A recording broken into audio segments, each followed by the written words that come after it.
अस्सलामु अलैकुम वरहमतुल्लाह।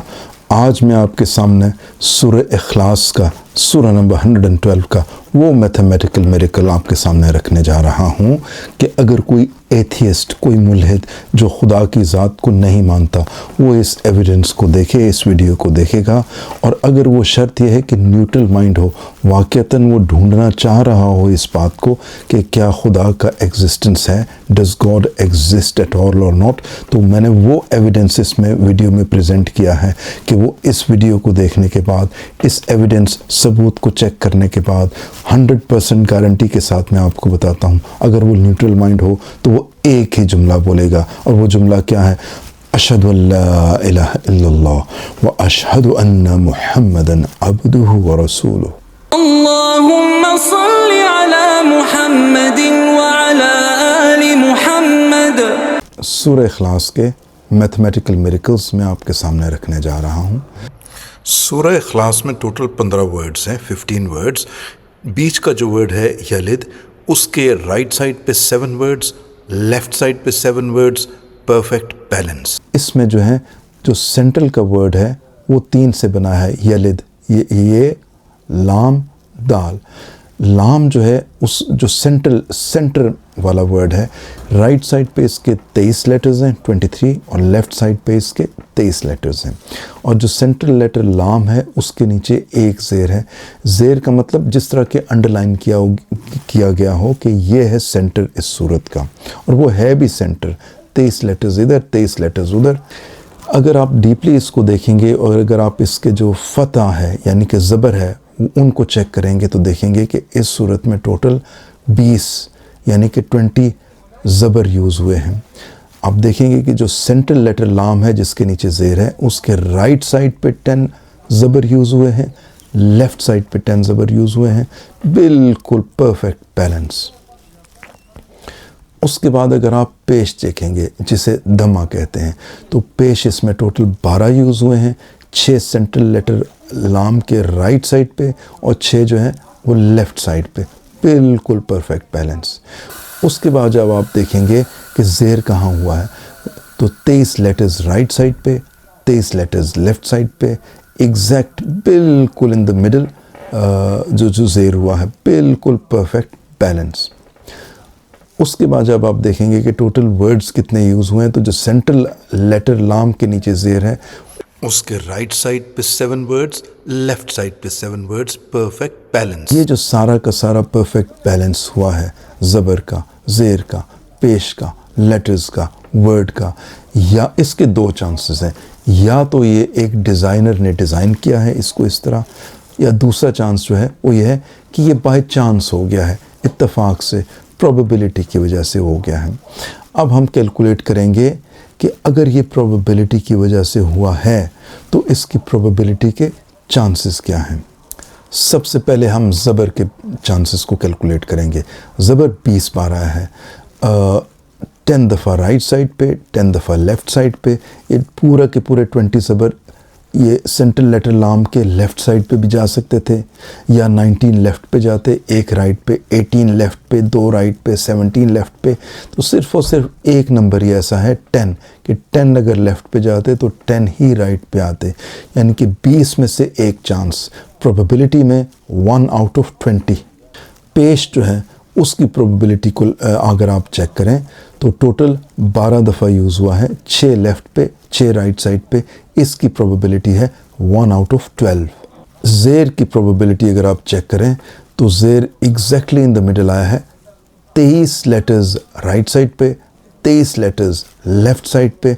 तो टोटल जो है वो 47 लेटर्स थे जिनमें से ये एक सेंटर में आ सकता था। तो इसकी प्रोबेबिलिटी है 1 आउट ऑफ 47 चांस। और अगर आप वर्ड काउंट्स देखेंगे तो उसमें यलिद के राइट साइड पे 7 वर्ड्स, लेफ्ट साइड पे 7 words, total words 15, 1 out of 15 probability chance. ये टोटल आपके सामने 5 लेयर्स रखे हैं। अब हम इन 5 लेयर्स की टोटल जो प्रोबेबिलिटी है वो चेक करेंगे कि ज़बर भी बैलेंस होने चाहिए, इनके बैलेंस होते हुए पेश भी बैलेंस होने चाहिए, और इन दोनों के बैलेंस होते हुए ज़ेर भी बैलेंस होना चाहिए, वर्ड्स भी बैलेंस होना चाहिए, लेटर्स भी बैलेंस होने चाहिए। तो ये सारी की सारी जो 5 वर्ड्स की प्रोबेबिलिटी है, कंडीशनल प्रोबेबिलिटी कहते हैं कि बाकी सारे लेयर्स की भी प्रोबेबिलिटी बैलेंस होनी चाहिए, पाँचों के पाँचों की बैलेंस होनी चाहिए। वो कैसे कैलकुलेट करेंगे? ज़बर की पहले जो प्रोबेबिलिटी है 1/20 मल्टीप्लाइड बाय पेश की प्रोबेबिलिटी जो है 1/12 मल्टीप्लाइड बाय ज़ेर की जो प्रोबेबिलिटी है 1/47 मल्टीप्लाइड बाय वर्ड्स की जो प्रोबेबिलिटी है 1/15 मल्टीप्लाइड बाय जो लेटर्स की प्रोबेबिलिटी है। जो लेटर्स की इस तरह प्रोबेबिलिटी है कि 47 लेटर्स थे और वो जो सेंट्रल लाम के नीचे अगर ज़ेर आए तभी 23 लेटर्स इधर होंगे, 23 इधर होंगे, तो वो भी है 1/47। तो आप इन सब को मल्टीप्लाई कर दीजिए, आपके पास ओवरऑल प्रोबेबिलिटी आ जाएगी, यानी कि 1/20 multiplied by 1/12 multiplied by 1/47 multiplied by 1/15. Multiplied by 1/47। तो आपके पास जो टोटल आंसर आएगा वो आंसर आएगा 1 chance in 7,952,400, यानी कि तकरीबन 8 मिलियन में से एक चांस। आपने देखा होगा कि अगर बैंक ने आपको बैंक कार्ड्स दिए हुए हैं तो इसका एक पिन नंबर होता है, वो होता है 4 डिजिट पिन नंबर। ये पिन नंबर आप अपना कार्ड लेके जाएं बैंकिंग मशीन में, उसमें अपना कार्ड डालते हैं, अपना 4 डिजिट पिन नंबर आप डालेंगे। तो उसमें से आप फ़र्ज़ करें आप लेके गए हैं, आप जेब से निकाला है, 2-3 कार्ड्स थे, एक ज़मीन पे गिर गया, आप अपना वो दूसरा कार्ड यूज़ करके आप चले गए। जो ज़मीन पे गिर गया था, पीछे एक कोई बंदा था, उसके दिल में आया कि कार्ड तो मुझे मिल गया है, अब मैं चोरी करता हूँ इस बंदे के पैसे, पिन नंबर तो मुझे पता नहीं है, मैं तुक्केबाजी प्रोबेबिलिटी चांस लगाता हूँ, हो सकता है निकल आया तो ठीक है, ना निकला तो कोई बात नहीं। वो आपका कार्ड लेके मशीन में डालेगा और अब उसको गेस करना पड़ेगा। टोटल ये होते हैं 4 डिजिट्स। एक डिजिट जो है उसमें आपके पास चॉइसेस होती हैं 0 से 9 तक। 0 1 2 3 4 5 6 7 8 9 ये होते हैं 10 नंबर्स। तो आपका प्रोबेबिलिटी का जो चांस है वो 10 में से 1 है। दूसरे डिजिट में भी 10 में से 1 है, तीसरे में भी और चौथे में भी। तो कितने चांसेस हैं आपके पास कि आप तुक्का लगाएं और पहली बार ये ठीक निकल आए? 1/10 multiplied by 1/10 multiplied by 1/10 multiplied by 1/10, ये बनेंगे 1/10,000। 10,000 में से जो सिर्फ एक चांस है आपका कि आपके वही तुक्केबाजी से करेक्ट पिन नंबर निकल आए। बैंक वाले 5 डिजिट भी रख सकते थे, अगर वो 5 डिजिट रखते तो फिर एक बार 1/10 से मल्टीप्लाई करना पड़ता और निकल आता टोटल आंसर 1 चांस इन 100,000। मगर बैंक ने कहा कि नहीं, कोई ज़रूरत नहीं है 1/100,000 की। 10,000 में से जो एक चांस है मुमकिन ही नहीं है कि ये निकल आए। बेशक एक ट्राई करे, हम कार्ड को ब्लॉक नहीं करेंगे, बेशक फिर से ट्राई करे, कार्ड को ब्लॉक नहीं करेंगे, तीसरी बार फिर बेशक ट्राई कर ले, कार्ड ब्लॉक नहीं करेंगे, 3 गलत ट्राइज के बाद फिर हम कार्ड ब्लॉक कर देंगे, क्योंकि फिर कुछ ना कुछ चांस बन जाएगा इसका पिन नंबर ठीक निकालने का। तो इसलिए 1/10,000 पहला चांस, दूसरा चांस 2/10,000 ये बनता है 1/5,000, तीसरा चांस 3/10,000 ये मल्टीप्लाई डिवाइड करें तो बनेगा 1/3,000 3,300।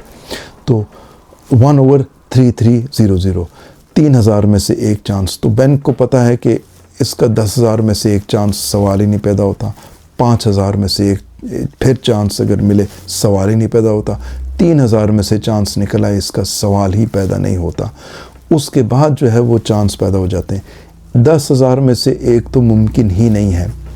सारे के सारे बैंक्स ने 4 डिजिट पिन नंबर दिया होता है और उन्होंने अपनी साख, अपनी इज़्ज़त, अपनी रेपुटेशन, अपना पैसा, क्लाइंट्स कस्टमर्स का पैसा वो दाव पे लगाया होता है कि अगर कोई चोर तुक्केबाजी से लगा ले 1 चांस इन 10,000 तो ये कहते हैं कि नहीं निकलेगा। वो ये कहते हैं कि हमने दाव पे और चांस पे नहीं लगाया हुआ।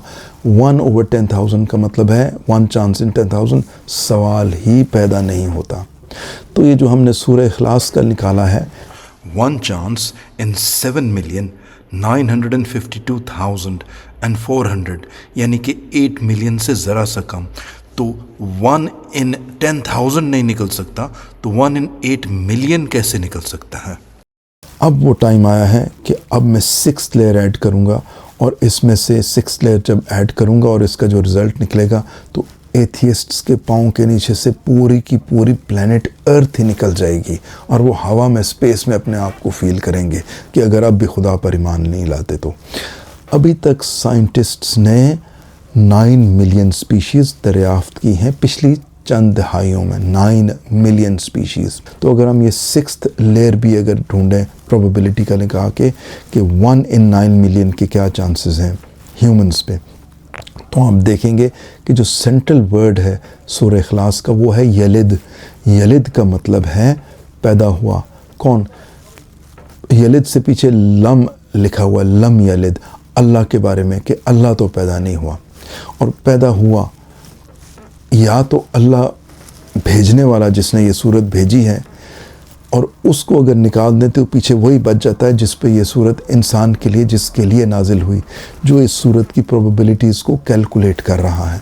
तो वो आप देखेंगे कि इंसान जो होता है, इंसानी ऑफस्प्रिंग, यलिद का मतलब है ऑफस्प्रिंग, बच्चा। तो जो ऑफस्प्रिंग होता है, नस्ल, उसमें ह्यूमंस में कितने क्रोमोसोम्स होते हैं? तो ह्यूमंस में टोटल 46 क्रोमोसोम्स होते हैं, मगर ऐसे ही नहीं कि सिर्फ एक तरफ से 23 माँ की तरफ से आते हैं क्रोमोसोम्स, 23 बाप की तरफ से। तो कहते हैं 23 पेयर्स आए हैं, 23 माँ की तरफ से, 23 बाप की तरफ से, टोटल 46।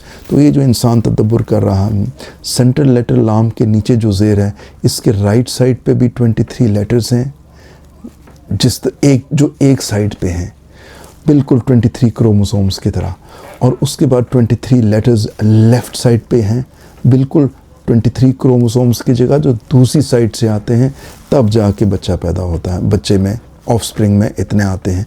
तो एग्जैक्टली 46 क्रोमोसोम्स, 23 पेयर्स इधर से और 23 पेयर्स उधर से। 9 मिलियन स्पीशीज़ में से एक इंसान है जिसमें 23 पेयर्स हैं। तो ये भी एक चांस अगर हम कैलकुलेट करें, तो पिछली प्रोबेबिलिटी 1/7,952,400, इसको हम मल्टीप्लाई करेंगे 1/80 के साथ ओनली, क्योंकि हम फ़र्ज़ करेंगे कि दुनिया में 9 मिलियन के बजाय सिर्फ और सिर्फ 80 स्पीशीज़ ही हैं। तो आंसर आएगा 1/6,396,192,000। तो जो बैंक्स कहते हैं कि 1 चांस इन 10,000 पिन नंबर कोई किसी का ढूंढे, ये मुमकिन ही नहीं है कि 1 out of 10,000 चांस पे।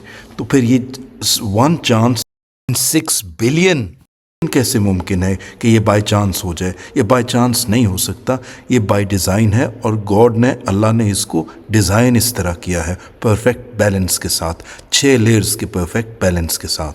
ये सारी की सारी प्रोबेबिलिटीज़ को देखने के बाद एथियस्ट जो है वो ये बिल्कुल ये क्या उठेगा, ये तुक्केबाजी से नहीं हुआ, ये चांस से मुमकिन नहीं है, ये डिज़ाइनर ने डिज़ाइन किया है, डिज़ाइनर गॉड। ये वाकई मैं मान गया कि गॉड ने किया है।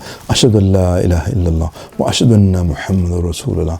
आखिर में मेरा पैगाम जो है वो उन सब देखने वालों व्यूअर्स के लिए है कि अगर आप चाहते हैं कि क़यामत के दिन जब एक आवाज़ लगे कि एथियज़म के ख़िलाफ़, इल्हाद के ख़िलाफ़ किस ने काम किया, किस ने अल्लाह की पहचान करवाई उन लोगों को जो अल्लाह की ज़ात पे यकीन नहीं रखते थे।